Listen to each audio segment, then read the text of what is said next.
Óscar, está también Carlos aquí delante, en la línea que parece que no ocupáis por miedo a vuestra profesora. Yo soy de Tauste y hace unos años me encargaron hacer 3 libros sobre los 3 canales que hay en la provincia. Para alguien de Tauste es un honor. ¿Por qué? ¿Hay alguien de Tauste aquí? No, hay DGA. Bueno, uno de los canales más principales de nuestra provincia se llama de Tauste, entonces pues claro, para mí fue un verdadero honor. Hicimos una monografía cada año trabajando cuestiones de geografía, de historia, de patrimonio, os suena todo ciencias sociales. Un trabajo in situ y lo que tenéis que tener en cuenta que es un cauce artificial, lo hizo el hombre y que va a hacer 250 años pues pronto.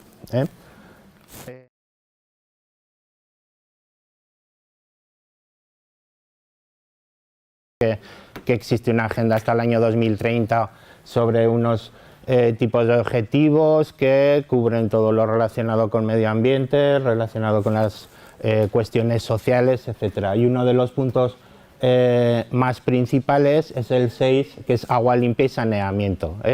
En este punto, digamos que es transversal en muchos de los otros puntos.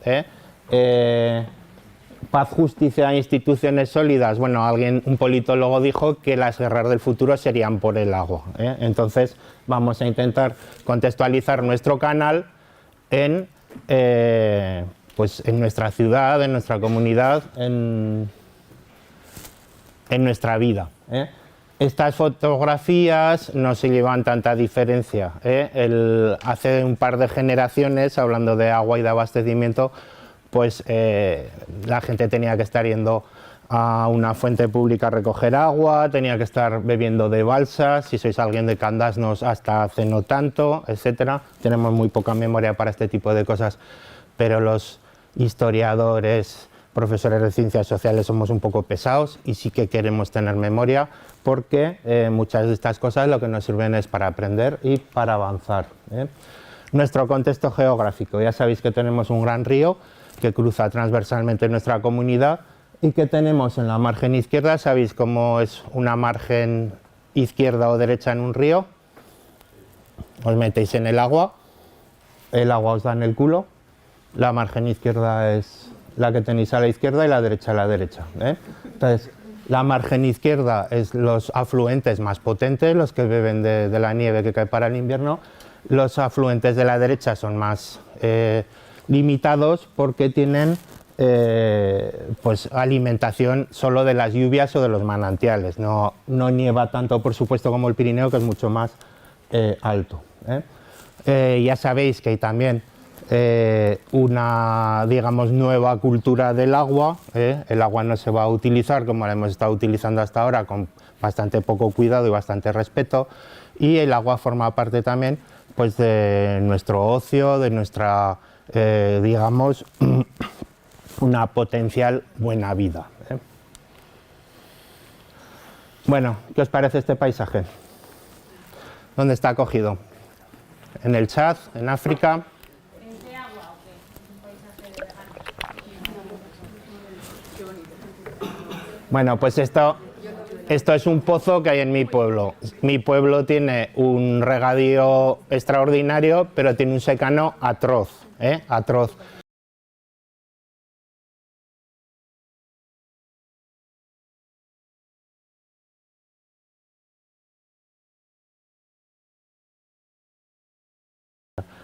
El gran río que tenemos en Aragón, ¿cómo se ha explotado? Pues malamente, porque hasta hace poco ha habido muy poco avance técnico para parar semejante río. Los humanos hemos intentado hacerlo en ríos más pequeños y más abarcables. Por ejemplo, en el Huerva, si alguien es de Muel, tiene vista esta presa que lleva ahí hecha desde los romanos, o si alguien es de Alagón, tiene visto este azuz que da vida a la acequia de la Almozara, aquí en Zaragoza. Esto es el Jalón.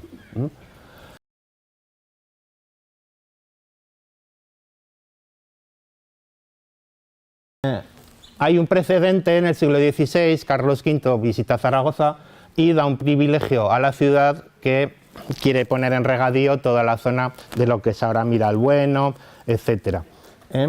El precedente es lo que se llama la acequia de Gallur o la acequia imperial. Si nuestro canal se llama imperial es porque Carlos V, ya sabéis que era Carlos I de España y V de Alemania, V emperador, es el que da el privilegio de arranque.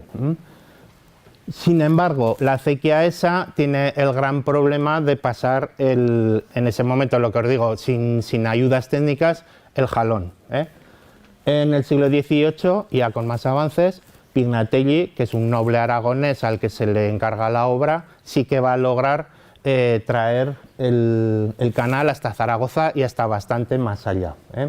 Ahora mismo son 110 kilómetros, nace en Fontellas, que es un pueblo navarro que está cerca de Tudela, y llega hasta Fuentes de Ebro.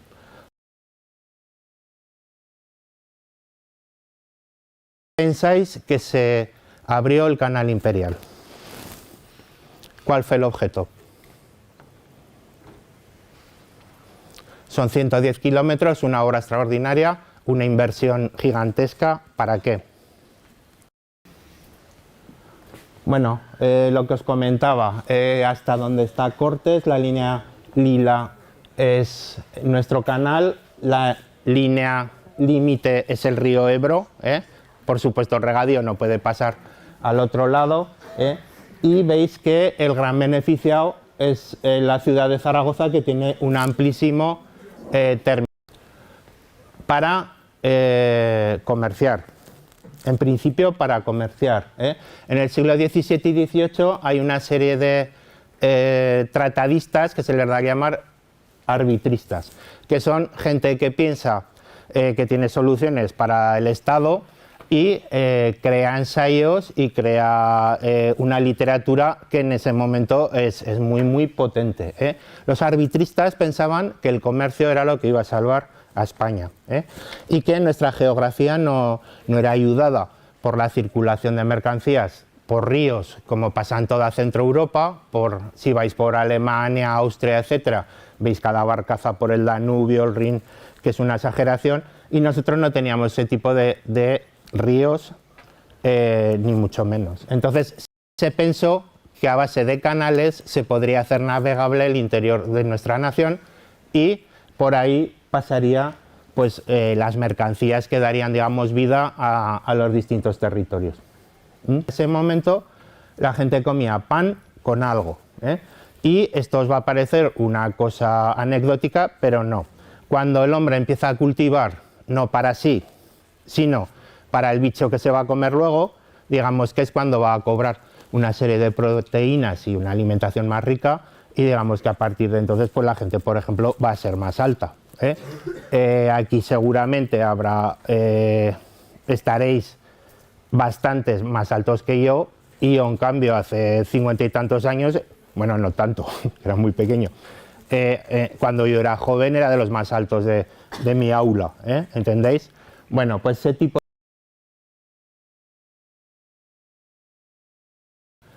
productos que van a bajar por nuestro canal, de Tudela a Zaragoza. Luego volveremos al canal, cómo se construyó, etcétera, pero me interesa esta característica para que veáis que muchas veces algo no es solo algo, sino muchos algos. Cereales, regaliz. ¿Regaliz para qué? ¿Por qué se cultivaba regaliz?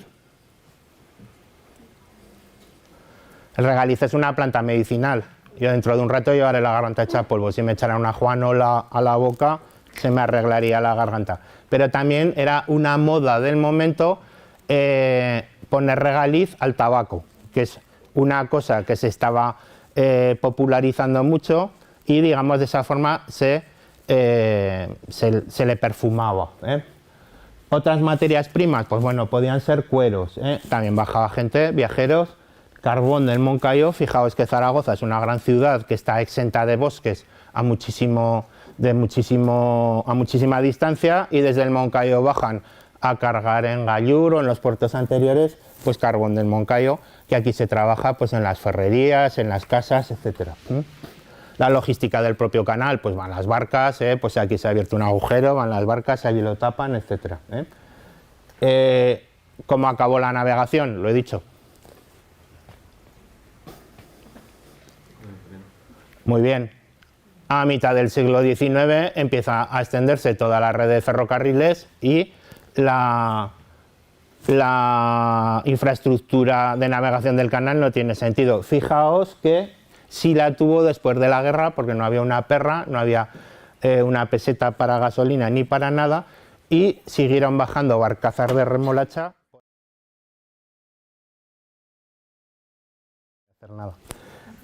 Una almenara es un lugar de control del agua, normalmente es donde nace una o varias acequias. Y también, ¿qué otros elementos patrimoniales potentes tenemos? Pues los lugares por los que el canal pasa los afluentes de la margen derecha del río. Las murallas de Grisén, que están muy cerca de Alagón, que es una obra extraordinaria. Si no la habéis visto tenéis que ir, es una obra extraordinaria. El canal va colgado por una construcción majestuosa. Luego hay una bien cerca de aquí que seguramente veremos el día de la salida, que es el Ojo, que es el lugar por donde el canal pasa al Huerva. Y también hay otro acueducto en el Barranco de la Muerte. ¿Sabéis dónde está el Barranco de la Muerte? No me acuerdo cómo se llama esa perimetral, de la carretera perimetral. La Z30, que se quedó ahí el barranco un poco estropeado, lo intentaron arreglar, hicieron una obra de la carretera y bueno, hicieron un pequeño arreglo ahí. Y bueno, y otras cosas que veremos son las esclusas de Casablanca, Valdegurriana, Telli. Esto es una esclusa, esta es la de Valdegurriana y veréis la de Casablanca. En principio, para salvar un barco te bajaría por ahí, por supuesto, pero luego no te subiría y el tortazo que se iba a dar bajando iba a ser espectacular. Lo que se hace es llenar la esclusa. Veis aquí donde habría una parada, donde habría una serie de tablones que harían que esa olla se llenara de agua al mismo nivel que el canal. Y después, una vez la embarcación estuviera aquí, pues se drenaba para que hubiera bajado. El efecto se hace también al revés. El barco entra como está aquí, se ponen los tablones, se llena este hueco y se gana nivel.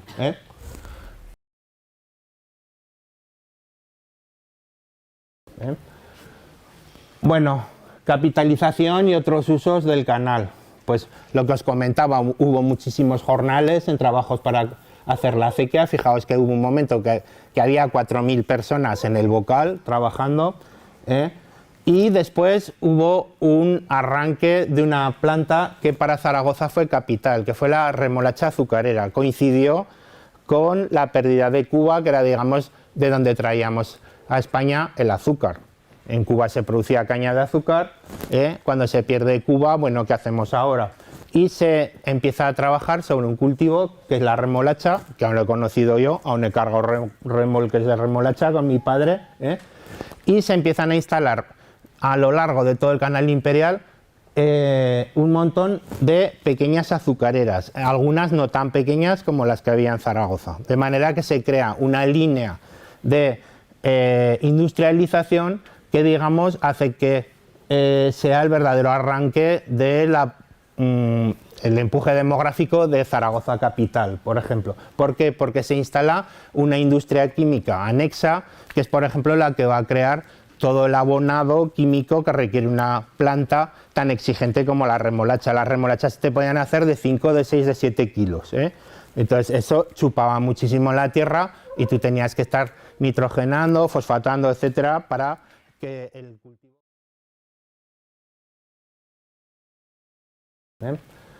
Bueno, ¿qué sucedió? ¿Qué cambios hubo en Zaragoza? ¿Qué cambios, además de encontrar esas manchas verdes, esas reforestaciones alrededor de lo que es el cauce del canal? Bueno, pues Casablanca, que es el primer sitio donde está la primera esclusa, se constituyó como una especie de corazón de lo que era el canal. Había bienes patrimoniales, estaban las esclusas, había viviendas, había por supuesto molinos. Ahora mismo hay un salto eléctrico, cuando paséis por delante de Casablanca, esa agua que sale a toda pastilla es para mover electricidad.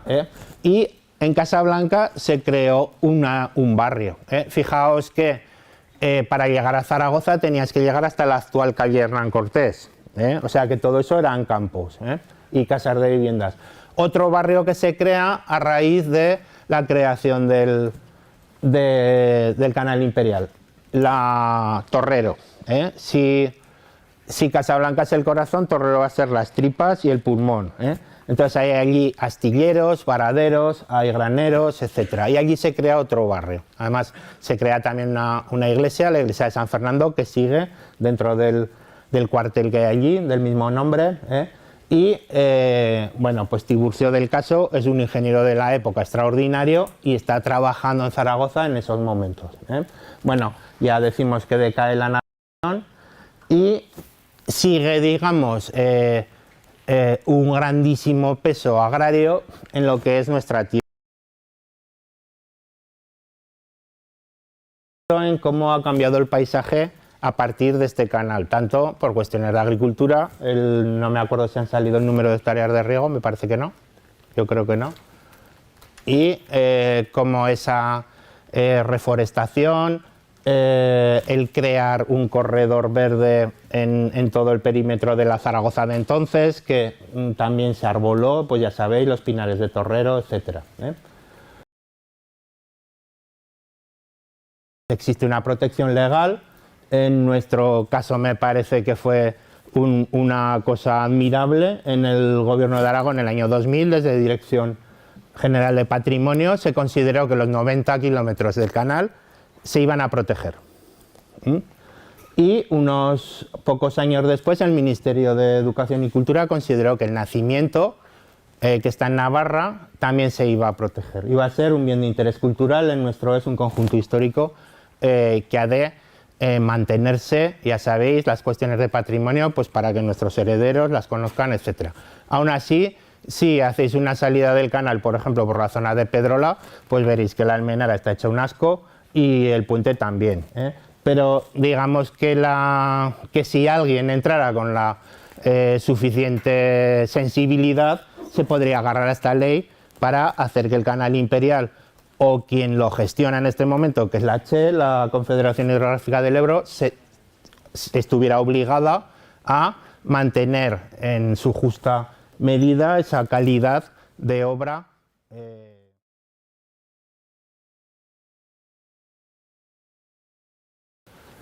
Siglo XX y XXI, pues bueno, cosas buenas y cosas malas. Pasa por delante de Boquiñén y por delante de Pinseque, ese canal tan hermoso, y los alcantarillados, el de Boquiñén, si no me equivoco, no se acabaron hasta los años 90, cuando había pueblos que ya llevaban 100 años de alcantarillado. Hay unas carreteras alrededor del Canal Imperial que han sido pésimas siempre, o sea, os estoy diciendo cosas que han mejorado y otras que tendrían que haber mejorado al aire de ese montón de tierra que se puso en regadío. La N232, un desastre, aún no acabó de ser desdoblada desde que era yo casi chico. Ha habido insuficientes puentes en la zona, ha sido el de Gallur el que ha estado ahí desde siempre, y sin embargo se instaló la Opel. La Opel, digamos, que cambió todo el aire económico y social de la zona, porque necesitó 7.000 personas para arrancar. En el año 82 se empezó la producción, se crearon muchísimas industrias anexas, digamos, empleos indirectos, y digamos que el Canal Imperial ya pasó a estar en nuestra tierra pues alimentando otras cosas que no fueran la agricultura, esta industria, y luego lo que sería la plataforma logística Plaza. Digamos que los tiempos han cambiado, y bueno, pues el canal tuvo su final porque entró en una zona de yesos que le hacía impracticable las obras. Se le aseguró en los años 50 del siglo XX el abastecimiento a partir de un pantano que hay en Cantabria, el pantano del Ebro. Las aguas finales del canal también se utilizan para cuestiones industriales en este momento, para la papelera Saica, si sois alguien de Fuentes y de toda esa zona, el polvillo ese que os cae en los coches ya sabéis de dónde viene, y otros fines industriales. Y siguen también otras cuestiones relacionadas con la agricultura, como que desde el 2011 en la cola de nuestro canal pues se inicia otra denominación de origen de uno de nuestros productos agrarios estrella, que es la cebolla de Fuentes, esa cebolla que no pica. Y bueno, ya son cosas relacionadas con ciencias naturales, con nuestro compañero Óscar, pero el canal imperial ya sabéis que es uno de los sitios donde se sigue viviendo la margaritífera auricularia, esa náyade, esa almeja de agua dulce que llega a 20 centímetros, que es enorme, no sé si habéis visto conchas, pero son una preciosidad. Y yo pienso que con esto pues ya he acabado. Si tenéis alguna pregunta, ¿no?